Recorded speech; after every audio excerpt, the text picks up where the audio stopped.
call an ambulance. One EpiShot will temporarily hold off the allergic reaction, but it can come back. So get your ass to the ER, and we'll make sure you don't die. Tips from the ER. Fingers.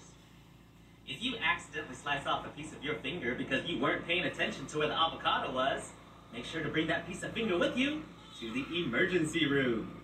Hopefully it's big enough so we can sew it back together, because if it's too small, there won't be enough meat and space to sew. If you're gonna slice off a piece of your finger, make sure it's a nice big chunk.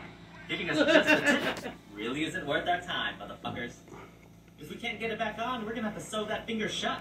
Whatever bone is sticking out of your hand will likely be useless and in the way. So we're gonna take some pliers and break it off. Then we're gonna take the two skin ends of your fingers, push them together, and sew it back better than a Chinese kid in a Nike factory. As for the piece that came off, you can either take it with you, throw it away, or give it to me, and I'll add it to my home collection. Tips from the ER. Fainting. If you start to feel dizzy or faint, the first thing you're gonna wanna do is sit the fuck down. Don't be a hero and try to walk it off, motherfuckers. You're not gonna get very far. Sit your ass down, bring your knees up to your chest, and your head down between your knees. This will help circulate blood into your brain, which is likely the reason you're fainting. Don't wait until you pass out standing up, hoping Prince Charming will come catch you. You're gonna crack your head on the floor and wake up naked in the ER. If you see someone faint, make sure they're breathing and that they're not injured. If possible, raise their legs up above their heart. We gotta get every last drop of blood in that body up to the brain.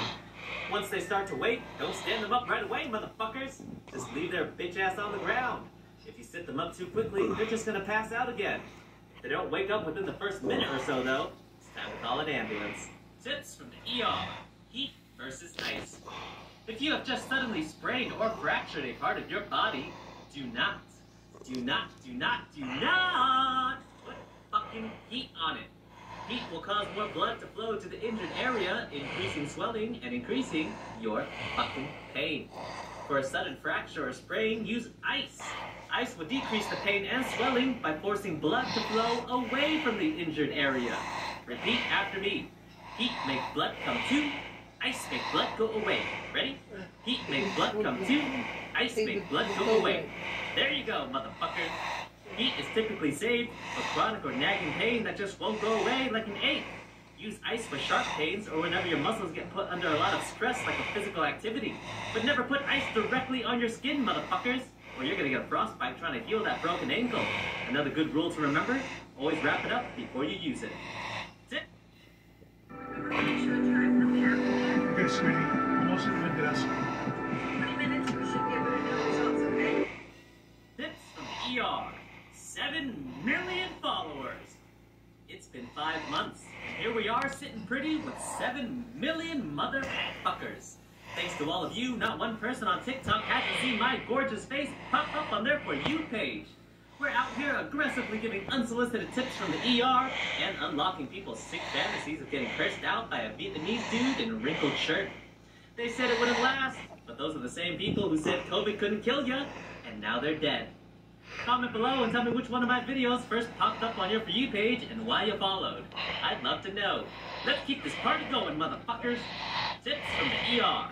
Burns. First degree. If you've just burned your hand touching something hot like a baking sheet, curling iron, or yourself, because you're one sizzling hot motherfucker, fear not. The first thing you're going to want to do with a burned hand is run it under cool water. Not ice cold water, cool water. We gotta slowly cool down your hand, which means you're gonna leave it under cool water for longer than 5 minutes, people. Also, stop putting unnecessary shit on your burns.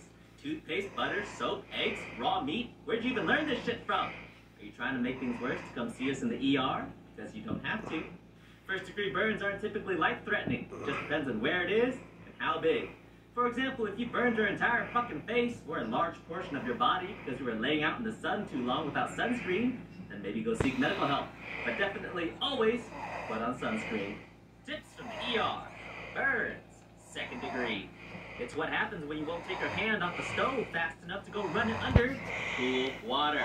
Not ice cold water, cool water. Leave it under cool water for as long as you can. And don't listen to your crazy family members try to talk you into questionable home remedies like mayonnaise, mustard, and toothpaste. Just use cool water.